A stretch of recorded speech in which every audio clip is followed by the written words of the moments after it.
ஓம் விக்னேஸ்வரா போற்றி, ஓம் நவகர்ணர்களை போற்றி. விருச்சிக ராசினியர்களுக்கு வணக்கம். விருச்சிக ராசினியர்களே, சந்திர கிரகணம் ராசிக்கு 4ஆம் இடத்தில் நடக்குது. கும்பத்தில் வருகிற 28ஆம் தேதி, ஆகஸ்ட் 28ஆம் தேதி நடக்குது. இது இந்த வருஷம் கடைசி சந்திர கிரகணம். சந்திரன் ராசிக்கு பாக்கியாதிபதி. உங்கள் ராசியில் நீசம் அடைஞ்சாலுமே பாக்கியாதிபதி.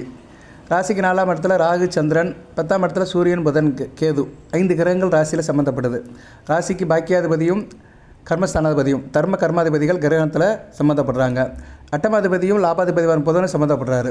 இந்த அமைப்பில் இந்த 5 கிரகங்களுடைய இணைவால கிரகணம் ராசிக்கு 4, 10ஆம் இடத்துல சம்மந்தப்படுது. இந்த கிரகணம் இந்தியாவில் தெரியாது. சரியா நேர்களே, 28ஆம் தேதி காலையில் 6:50க்கு ஆரம்பிக்குது, 12:30 மணிக்கு முடியுது. இந்தியாவில் தெரியாது. ஆனால் இந்திய பெருங்கடலில் தெரியும், நம்ம அண்டை நாடுகளில் தெரியும், கல்ஃப் நாட்டில் தெரியும், UAEயில் தெரியும். சரியா, யுனைடெட் அரபி எமிரேட்ஸில் தெரியும். அதுபோல் அமெரிக்கா, ஆப்பிரிக்கா, ஐரோப்பா கண்டங்கள்லாம் தெரியும். ஸோ அண்டை நாடுகளில் தெரியும். இந்தியாவில் தெரியறதுக்கு வாய்ப்பு கம்மி தான். பட் இந்திய பெருங்கடல் ஓஷனில் அதிகாலையில் தெரியும்.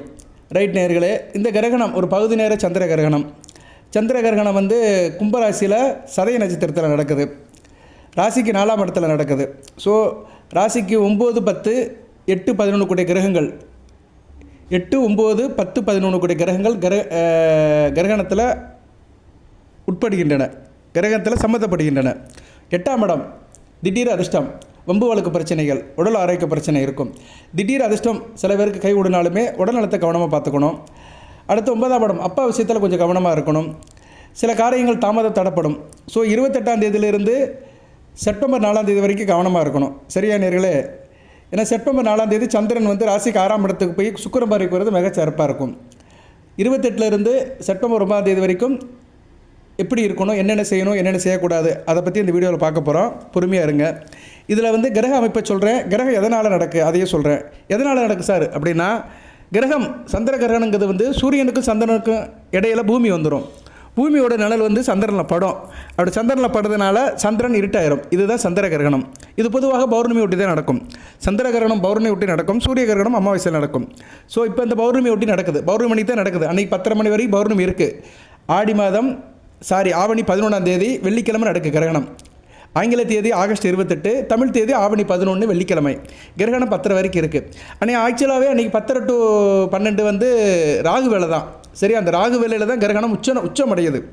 ஸோ அந்த நேரத்தில் நீங்கள் அம்மன் கோயிலில் போய் வழிபாடு பண்ணலாம். துர்க்கை அம்மன், காளியம்மன், கருமாரி அம்மனை வழிபாடு பண்ணுறது மிகச்சிறப்பாக பார்க்கப்படுகிறது. இதுதான் கிரகத்துடைய அம்சம், சாராம்சம், முக்கியமான அமைப்பு. வழிபாடு சொல்லிட்டேன். அதுக்கடுத்து எப்படி இருக்கணும் சார் அப்படின்னா, கர்ப்பிணி பெண்கள் கொஞ்சம் கவனமாக இருக்கணும். கர்ப்பிணியாக இருக்கிறவங்க, கர்ப்பஸ்திரிகள் இந்த நேரத்தில் வெளியே போகக்கூடாது, வீட்டில் இருக்கணும். கோயில் குளத்துக்கு போகாமல் வீட்டிலேருந்து சாமியை கும்பிடலாம். கோயில் குளத்துக்கு போனாலும் சேஃபாக போயிட்டு வாங்க. சும்மா நான் வெயிலில் போகிறேன் அப்படின்னு அந்த நேரத்தில் போகாதீங்க. இந்த கிரகணம் இந்தியாவில் தெரியாமல் இருந்தாலும் அதோட தாக்கம் உண்டு. அது உதாரணத்துக்கு சொல்கிறேன். இப்போ அமெரிக்காவுக்கும் ஈரானுக்கும் சண்டை நடக்குது. நம்ம சண்டையை பார்க்கல, டிவியில் தான் பார்க்குறோம் இல்லையா. அங்கே ஒன்றே நடக்குதுன்னு நமக்கு தெரியாது. அவங்க மேலே கும்பிட்டு குண்டை போடுறாங்க, இவங்க அவங்க மேலே குண்டை போடுறாங்க, நிறைய பேரளவில் நடக்குது. பட் அதனால் நமக்கு என்ன பிரச்சனைனா, கேஸ் விலை ஏறிடுச்சு, டீசல் பெட்ரோல் கிடைக்கல, தட்டுப்பாடு. உள்ளூரில் டீ கடையில் இட்லி, காஃபி, வடை எல்லா விலையும் கூடிருச்சு. ஏன்னா கேஸை வச்சு தானே எல்லா ஹோட்டலில் இயங்குது. ஸோ ரேட்டில் தாறுமாறாக ஏறி போச்சு. ஸோ அந்த போரின் தாக்கம் இங்கே விலைவாசி ஏறிடுச்சு. இது போல தான் 2 நாட்டுக்கு இடையில் நடக்க போரின் தாக்கமே இவ்வளோ தூரம் நமக்கு பாதிப்படையுதுன்னா, ஒரு கிரகம், இந்த ஒளி கிரகம், இந்த பிரபஞ்சத்தில் இருக்கிற 2 ஒளி கிரகத்தில் முக்கியமான கிரகம் சந்திரன். சந்திரன் இல்லைன்னா இரவு பொழுது இல்லை, இரவுக்கு சொந்தக்காரன் சந்திரன். அந்த சந்திரன் இருளில் போகும்போது, ராகு பிடியில் போகும்போது ராகு ஒரு பாம்பு கிரகம், சர்ப்ப கிரகம். அது விஷத்தை கக்கும்போது சில எதிர்வலிகள் இருக்கத்தான் செய்யும். இந்த பிரபஞ்சத்தில் அந்த ஆத்ம ஒளியில் சில மாறுபாடு இருக்கும். அந்நேரம் நம்ம சுத்தபத்தமாக இருக்கணும். சரியா நேர்களே, அதோட தாக்கம் நமக்கு உடனே தெரியாது. அதெல்லாம் ஒரு ஆத்ம ஒளியாக தான் தெரியும், கண்ணில் பார்க்க முடியாது, ஸ்பேஸில் கலக்கும். கொரோனா அலைங்கிறது நம்ம கண்ணில் பார்த்தோமா? ஆனால் அதோட தாக்கம் எப்படி இருந்துச்சு? கொரோனா 1ஆம் அலை, 2ஆம் அலை, 3ஆம் அலை, அலையலையாக வந்துச்சு. எல்லாம் லாக்டவுனில் வீட்டில் இருந்தாங்க. வீட்டில் அப்படி மாஸ்க்கை போட்டுக்கிட்டு உன்னை பார்க்கவா என்னை பார்க்கவா, நீ நல்லா இருப்பேன் நான் நல்லா இருப்பேனா, கையை காலை கழுவிட்டு சோப்பு போட்டு கழுவிட்டு இருந்தாங்க. அப்போ தான் நிறைய பேர் கைக்கு சோப்பு போட்டாங்க. அது மோடி சொல்லி தான் போட்டாங்க. மோடி சொன்னார் எல்லோரும் கைக்கு சோப்பு போடுங்கோ. அப்படி சொல்லும்போது தான் கைக்கு எல்லோரும் சோப்பை தேடி இருக்கிற ஆயில், டெட் ஆயில், பென் ஆயில், என்னது அந்த இன்னொன்று சொல்லுவாங்களே லென்ஸ், சானிடைசர் எல்லாத்தையும் வாங்கி தடவிட்டு இருந்தாங்க. எதுக்கு சொல்ல வரேன்னா, அந்த அளவுக்கு பயம், உயிர் பயம். அந்த கொரோனா அலை, அந்த அலையை நேரில் பார்க்கல, ஆனால் ஒரு தாக்கம் இருந்தது. அதுபோல தான் இந்த கிரகணமும் ஒரு அலை தான்.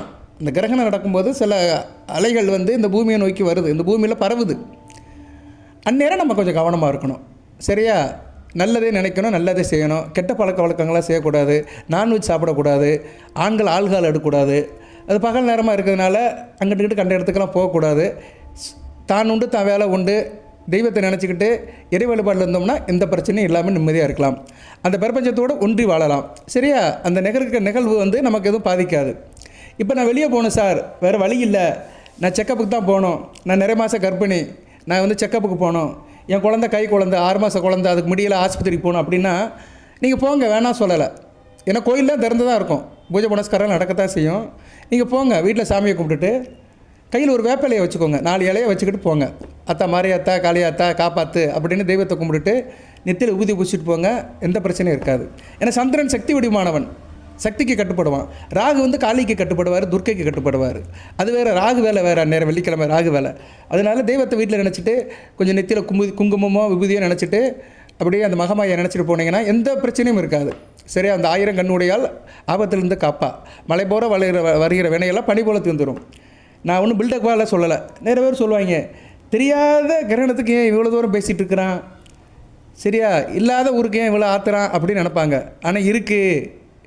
ஒரு பந்தில் ஒரு பக்கம் லைட் அடித்தோம்னா அந்த வெளிச்சம் தெரியும், ஆனால் பின்பக்கம் வந்து இருட்டாக இருக்கும்.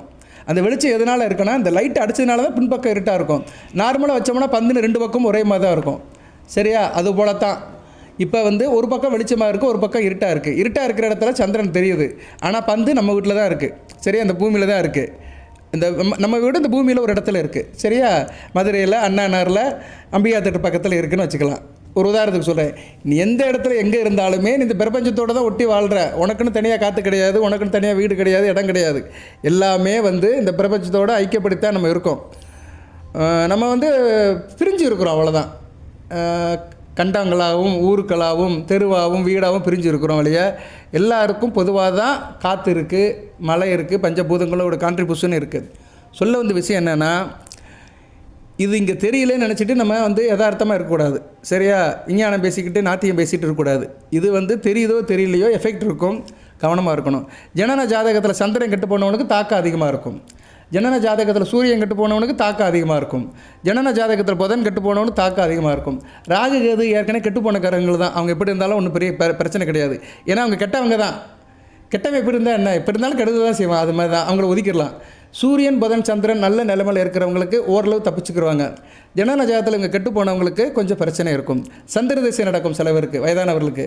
சந்திர திசை ராகு புத்தி, சூரிய திசை ராகு புத்தி, சூரிய திசை சந்திர புத்தி, புதன் திசை சந்திர புத்தி, புதன் திசை சூரிய புத்தி, புதன் திசை ராகு புத்தி, இவங்களுக்கெல்லாம் கொஞ்சம் காம்ப்ளிகேஷன் அதிகமாக இருக்கும். விருச்சிக ராசியில் எல்லாத்துக்குமே இருக்குமா சார்னா இருக்காது. இப்படி ஜனன ஜாதகத்தில், தனிப்பட்ட ஜனன ஜாதகத்தில் சம்மந்தப்பட்ட கிரகங்கள் பாதிப்படைஞ்சு அவங்களோட தசா புத்தி சரியில்லாமல் நிலையில் இருக்கும்போது அவங்களுக்கு பாதிப்பு வரும். சரியா? இப்படி தாங்க ஒரு மனிதனுக்கு வந்து பிரச்சனை வரும். இன்னும் நிறைய சொல்லலாம். இன்னும் கொஞ்சம் தோண்டி தோண்டி தோண்டி தோண்டி தோண்டி பார்த்தோம்னா தங்கத்தை எடுத்துடலாம். தங்கம் எப்படி எடுக்கிறாங்க, ஒரு இடத்த தோண்டி தோண்டி பார்க்கும்போது தானே ஒரு லெவலுக்கு தங்கம் கிடைக்கும். அது மாதிரி தான் பலன்களுக்கு வந்து நம்ம பிரித்து பார்த்து அப்படியே ஆராய்ச்சி பார்த்தோம்னா டக்குன்னு பலனை தூக்கிடலாம். ப்ரிடிக்ஷன், அதை தான் ப்ரிடிக்ஷன் அப்படிங்கிறாங்க. ரைட்டு. இப்போ வேறு என்ன சார் இருக்குது அப்படின்னா, யார் கோயிலுக்கு போகணும் அப்படின்னா, கேட்ட நட்சத்திரத்தை பிறந்தவங்க கோயிலுக்கு போகணும். விஷாகம் அனுசம் தேவையில்லை. கேட்ட நட்சத்திரத்தில் பிறந்தவங்க கோயிலுக்கு போங்க. ராசிக்கு தோஷம் இல்லை. சரியா? ராசிக்கு தோஷம் இல்லை. ராசி வந்து தோஷம் இல்லாமல் தான் இருக்குது. கேட்ட நட்சத்திரம் மட்டும் புதனுடைய நட்சத்திரம். புதன் வந்து கிரகணத்தில் உட்படுறாரு. அதனால் கண்டிப்பாக கேட்ட நட்சத்திரத்தில் பிறந்தவங்க ஈவினிங் கோயிலுக்கு போங்க. சரியா நேர்களே? விநாயகர் கோயிலுக்கு போய்ட்டு விநாயகர் கும்பிட்டு விளக்கு போட்டு வந்துடுங்க. வேறு பலன்கள் எப்படி சார் இருக்கும் அப்படின்னு பார்த்தோம்னா, பலன்கள் விருச்சிக ராசிக்கு 4ஆம் இடத்துல கும்பத்தில் சந்திரன் ப்ளஸ் ராகு. மனதில் திடீர் குழப்பங்கள் இருக்கும், பயம் இருக்கும், அல்லது அதிகப்படியான சிந்தனை இருக்கும். அப்படியே இருக்குமோ இப்படியா இருக்குமானோ ஓவராக திங்கிங் இருக்கும். அதுபோல் தாயாரோட உடல்நலம் கொஞ்சம் கவனமாக பார்த்துக்கணும். குடும்பத்தில் வீண் வாதங்கள் அல்லது அமைதியற்ற சூழ்நிலை இருக்கும். ஆர்குமெண்ட் இருக்கும். நான் சொல்கிறத நீ கேட்கணும், நீ சொல்கிறத நான் கேட்கணும், ஆர்குமெண்ட் இருக்கும். அடுத்து வீடு வாகனம் அல்லது சொத்துப்பத்து தொடர்பான விஷயங்கள்லாம் அலைச்சல் தாமதம் இருக்கும். வீடு சம்மந்தப்பட்ட விஷயங்கள், சொத்துப்பத்து சம்மந்தப்பட்ட விஷயங்கள், வண்டி வாகனம் சம்மந்தப்பட்ட விஷயத்தில் ஏதாவது பிரச்சனை, ரிப்பேர், அதுக்காக அலைகிறது வைக்கிறது, இது மாதிரி காரியங்களே நடக்கும். அதனால் நம்ம தனிப்பட்ட முறையில் டிஸ்டர்ப் ஆகும். அடுத்து தொழில் வேலையில் எப்படி சார் இருக்கும், உத்தியோகம் அல்லது வியாபாரம் பார்த்தாலும் சரி, அதில் வந்து மேலதிகாரிகிட்ட கருத்து வேறுபாடு இருக்கும். சரியா? வேலை பார்க்குற இடத்துல அதிகாரி ஏதோ ஒன்று சொல்லுவார், நீங்கள் ஒன்று செய்வீங்க, சண்டை சச்சரவாக இருக்கும். வியாபாரத்திலையும் போட்டி பொறாமை இருக்கும். சூரியன் கேது சேரும்போது அதிகார பதவியில் இருக்கிறவங்க, அரசியலில் பெரிய லெவலில் இருக்கிறவங்க, அரசாங்க போஸ்ட்டில் இருக்கிறவங்களுக்கு சுயமரியாதை பிரச்சனை இருக்கும், ப்ரெஷஸ் இஷ்யூ இருக்கும், உங்கள் தன்மானத்தை கெடுக்கிற மாதிரி சில சம்பவங்கள் நடக்கும், ரொம்ப ஃபீல் பண்ணுவீங்க, ஒரு தயக்கமாக இருப்பீங்க, வெளியே சொல்ல முடியாது, சில சம்பவம் நடக்கும், மனசுக்குள்ளே புழுங்கிட்டு இருப்பீங்க, வெளியே சொல்ல முடியாது. அது மாதிரி உங்கள் கௌரவத்தை பாதிக்கிற மாதிரி, உங்கள் பேருக்கு கலங்க வர்ற மாதிரி சில காரியங்கள்லாம் நடக்கும். சரியா? இல்லைனா அதில் நீங்கள் சம்மந்தப்படுவீங்க, அது உங்களுக்கு ஒரு தயக்கத்தை கொடுக்கும்.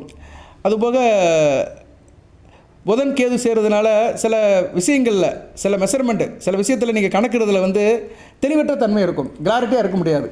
ஒரு விஷயத்தை நீங்கள் ஜஸ்டிஃபை பண்ண போகிறீங்கன்னா அது கிளாரிட்டி இருக்காது. எந்த ஒரு விஷயத்தையுமே தீர்க்கமாக உங்களால் செயல்படுத்த முடியாது, யோசிக்க முடியாது, ஒரு குழப்பமான சூழ்நிலையே இருக்கும்.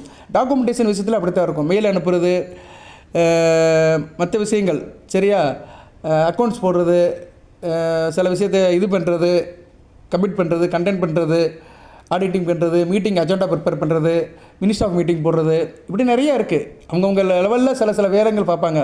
ஒரு பெட்டி கடையில் இருக்கிறவர் சில கணக்கு வழக்கு பார்ப்பார். ஒரு பெரிய கம்பெனியில் மேனேஜராக இருக்கவர் மீட்டிங்குக்கு தேவையானதெல்லாம் பார்ப்பார், அஜெண்டா ப்ரிப்பேர் பண்ணுவார், மீட்டிங் கண்டக்ட் பண்ணுவார், அந்த மீட்டிங்கில் என்ன பேசுகிறாங்கன்னு எம்ஓஎம்ல எழுதுவார், மினிஸ்ட் ஆஃப் மீட்டிங் எழுதுவார், அதை ஃபார்வர்ட் பண்ணுவார், அதில் உள்ளதெல்லாம் ஸ்டார்ட் அவுட் பண்ணுவார், ஒர்க்கிங் சார்ட் போடுவார், ஆர்கனைசேஷன் சார்ட் போடுவார். இதில் சில பிரச்சனைகள்லாம் வரும், ஒரு தெளிவற்ற தன்மை இருக்கும். அதனால் நீங்கள் இது மாதிரி விஷயத்தெல்லாம் கவனமாக இருக்கணும். இன்னும் நிறைய சொல்லிட்டு போகலாம், நீட்டி முழங்குற மாதிரி இருக்கும். What ever maybe August 28 September 4 வரைக்கும் நான் சொல்கிற விஷயத்தில் மட்டும் கவனமாக இருங்க. மற்றபடி வேறு ஒன்றும் பிரச்சனை இல்லை நேர்களே. சரியா? 4ஆம் இடத்துல 9 கூடையவன் கிரகணத்தில் இருக்கனால குடும்பத்தில் அம்மா அப்பா விஷயத்தில் கவனமாக இருங்க. 2 பேத்துக்கு சண்டை வராமல் பார்த்துக்கோங்க. சூரியன் கர்மகாரகன், சரியா, 10 கூடையவன் தொழில்காரகன், அரசாங்க தொழில் எடுத்து செய்கிறவங்க, அரசாங்க கவர்மெண்ட் கான்ட்ராக்ட் எடுத்து செய்கிறவங்களும் கொஞ்சம் கவனமாக இருங்க. புதனும் சேர்றாரு, சரியா, 8-11 கூடையவனும் கிரகணத்தில் 10ஆம் இடத்துல இருக்கிறதுனால தூர இடத்துல தொழில் பண்ணுறவங்க, தூர இடம் வெளிநாட்டில் தொழில் பண்ணி அது மூலிமா சம்பாதிக்கிறவங்களாம் கொஞ்சம் எச்சரிக்கையாக இருங்க. அந்த கரஸ்பாண்டிங்கில் கவனமாக இருங்க. ஏற்றுமதி இறக்குமதி விஷயங்களில் கொஞ்சம் அக்கறையோட, கொஞ்சம் கான்சன்ட்ரேஷனோடு இருக்கணும். பெருசாலாம் பாதிப்பு வராது, கவனக்குறைவால் சில அலைச்சல்கள், டென்ஷன் இருக்கும், அவ்வளோதான். சந்திரனால என்ன சார், மனோகாரகன் உடல்காரகன், நம்ம ஒரே நேரம் ஒரே மாதிரி இருக்க முடியாது. சில நேரம் பாருங்கள், பிடித்தால் மேலேயே நமக்கு சண்டை வரும். அவங்ககிட்ட நல்லா விரும்புவோம், அவங்களுக்கு வெல்விசராக இருப்போம். ஆனால் அவங்க மேலேயே சில நேரம் நம்ம கோவப்படுவோம், அவங்க மேலேயே சந்தேகப்படுவோம், வருத்தப்படுவோம். ஏன்னா அன்றைக்கி தேதி சந்திரன் சரியில்லாமல் இருப்பார். சரியா? அது டெம்பரவரி தான், சரியாக போயிடும். அதுபோல் தான் இது ஒரு இடைக்கால பிரச்சனை தான், நிவாரணம் தான். இதுக்கு சரியாயிரும். அது வழிபாடு பண்ணுங்கள், விநாயகர் வழிபாடு சாயந்தரம் பண்ணிங்கன்னா சரியாக போயிடும். அதுபோல் வீட்லேயும் நின்று கிரகணம் நடக்கும்போது வீட்லேயே சாமி கும்பிடலாம். ரத்த பிணி இருக்கிறவங்க கவனமாக இருக்கணும். Blood pressure, sugar, cholesterol, thyroid, இது மாதிரி பிரச்சனைகள் இருக்கிறவங்க கொஞ்சம் கவனமாக இருங்க, நல்ல விதமாக பார்க்கப்படுகிறது. ஓகே நேயர்களே, விருச்சிக ராசிக்கு நிறைய வீடியோ போடுறேன். இதுக்கு முன்னாடி கூட ஒரு வீடியோ போட்டிருந்தேன், சரியா, ஒரு நல்ல கண்டென்ட்டில் தான் போட்டிருந்தேன். குலசாமியை பற்றியோ இல்லைன்னா ஏதோ ஒரு தகவலை பற்றி போட்டிருந்தேன். அந்த வீடியோ நிறைய பேர் பார்த்தாங்க, பாருங்கள். சரியா நேரில் தொடர்ந்து பாருங்கள். அருகம்புலை வச்சு போட்டிருந்தேன், கடன் பிரச்சனைக்காக.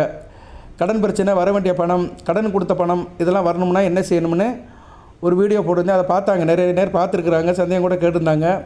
பாருங்கள். எதுவும் பிரச்சனைனா கமெண்ட் பாக்ஸில் கேளுங்க. இந்த கிரகணத்தை பற்றி கேட்க வேண்டாம், இது ஒரு நிகழ்வு தான். இது அப்படியே தாண்டி போயிடும் நமக்கு. பட் உங்கள் வாழ்க்கையில் சில பிரச்சனைகள் இருக்குது சார், சரியா, அப்படிங்கிறவங்க கேட்கலாம். சந்தேகத்தை கமெண்ட் பாக்ஸில் தெளிவாக கேட்டிங்கன்னா கண்டிப்பாக அதுக்கு நான் பதில் சொல்லுவேன். சார், நான் அனுச நட்சத்திரம், என் வீட்டுக்காரர் இந்த நட்சத்திரம், எங்களுக்கு இந்த பிரச்சனை, நான் இந்த ராசி, இந்த நட்சத்திரம், பிரச்சனையை மட்டும் சொல்லணும். சரியா? அந்த ராசி விருச்சிகம் தான், நட்சத்திரம் லக்கணம் தெரிஞ்சால் சொன்னீங்கன்னா கூடுதல் சிறப்பாக இருக்கும். நான் பலன் சொல்லும்போது கொஞ்சம் கூடுதலாக சொல்லுவேன், சரியா, தெளிவாக சொல்லுவேன். ஓகே நேயர்களே, வாழ்த்துக்கள். எல்லாம் வல்ல இறைவன் விருச்சிக ராசி நேயர்களுக்கு சில சௌபாகியத்தையும் சில ஐஸ்வர்யத்தையும் சில நன்மையிலும் கொடுப்பார். அனைத்து வளங்கள் நலங்களை பெற்று தேக ஆரோக்கியத்துடன் தீர்க்காயலுடன் நீடோடி வாழ்க, நிறைந்த வளம் பெறுக. நன்றி நேயர்களே. இதுக்கு முன்னாடி இதை மட்டும் செய்யுங்கள், வர வேண்டிய பணம் விரைவில் வரும்னு அந்த அருகம்புலை பற்றி வீடியோ போட்டிருந்தேன். அதை ஏதோ பார்த்துட்டு இருக்கிறாங்க, பாருங்கள். சரியா? அதில் எதுவும் சந்தேகம் இருந்தால் கேளுங்க. நன்றி, வாழ்த்துக்கள்.